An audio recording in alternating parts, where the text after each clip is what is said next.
చిల్లర ఒక కేసులోని విషయం ఏంటి అంటే భార్య పేరు మీద ఆస్తి వాళ్ళ తల్లిదండ్రుల వద్ద నుంచి ఆమెకు వచ్చింది.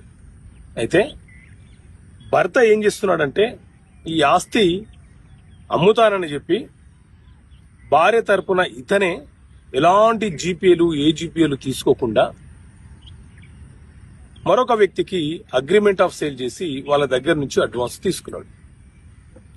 ఆ తర్వాత రిజిస్ట్రేషన్ చేయమని పిలిస్తే మా భార్య రావటం లేదు, మా భార్యకి ఇష్టం లేదు, మా భార్య అమ్మనంటుంది, ఇలా అడ్వాన్స్ తీసుకున్న తర్వాత మాట మార్చినాడు.